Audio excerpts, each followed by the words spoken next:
and really what is the impact on our families and the parents and what's happening out there. Melissa Bode is going to go ahead and give us a little piece of her mind and what's happening in her community.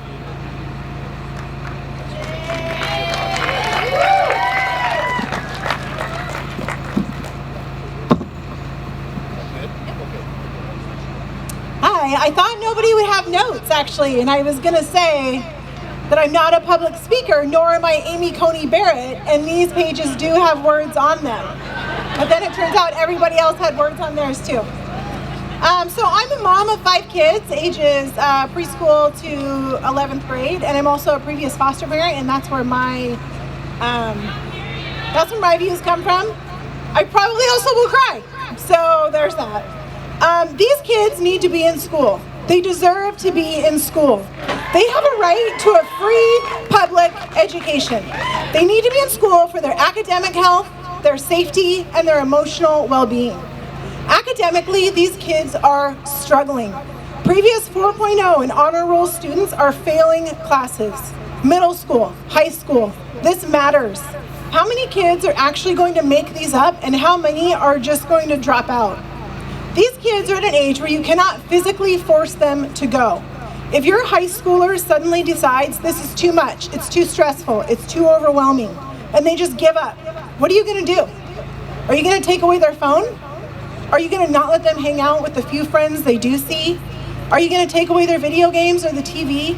Are you going to further isolate them from the very few things they have left? At what cost? Some kids, whether we like to talk about it or not, I'm just going to start, need the safety of school. If you have never seen a child struggle due to hunger, trauma, parental addiction, then go home and count yourselves lucky. But also, count yourselves as underinformed. Most of my previous foster kids went home to parents that worked hard to get sober and get their kids back. I worry about these kids, these parents, these families. I worry that there is no one to catch these parents if they fall. There is no one to report these kids slowly becoming disheveled. No one to notice the weight loss in parents or the nervousness of kids to go home because they're always at home. For some parents, staying clean is a full-time job. Stress triggers that. I can't even give up coffee, so I do not pretend to know what it's like to get sober, let alone sober and take care of kids. Further that, be sober, take care of kids all the time, and be their teachers. They already feel inadequate because of their struggles. If their kids are struggling at school, they don't necessarily know that a lot of other kids are struggling. They aren't in the PTO, they're not in school board meetings, they're at home struggling to keep their family together, their kids in school, and food on the table. Kids need the safety and stability of school. Socially, these kids are struggling. We have taken everything from them except the part that not many of these kids like, the basic nuts and bolts of an education. We've taken away the teacher-staff interactions, sports, taken away the arts, leadership, and friends.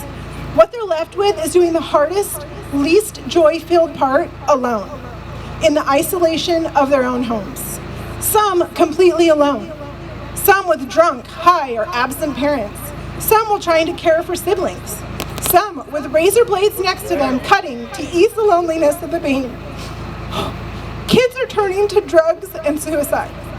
The cure is becoming more deadly than the problem.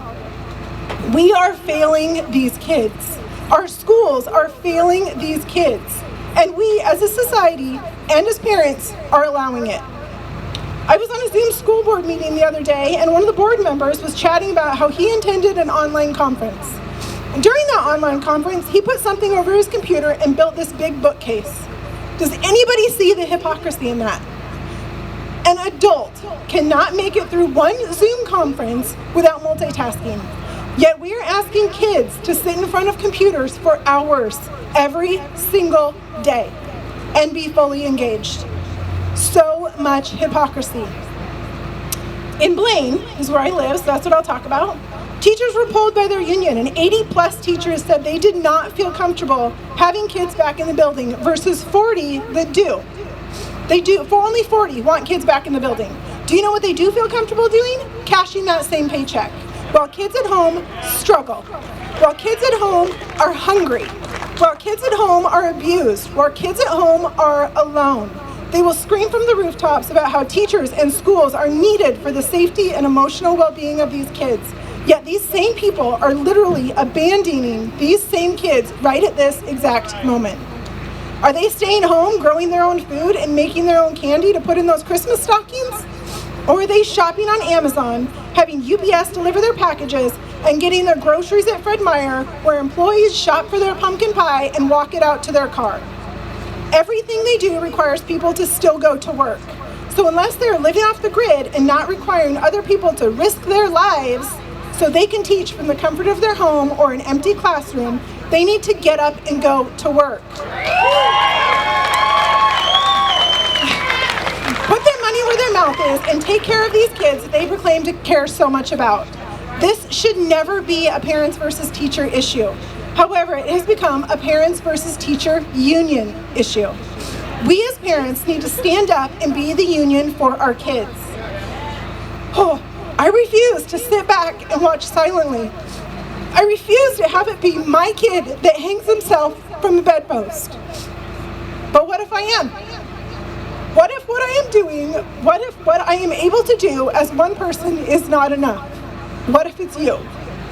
What if you alone are not doing enough for your kid? We have to band together and be a voice for these kids. Kids in school is about so much more than academics. We will stop failing these kids.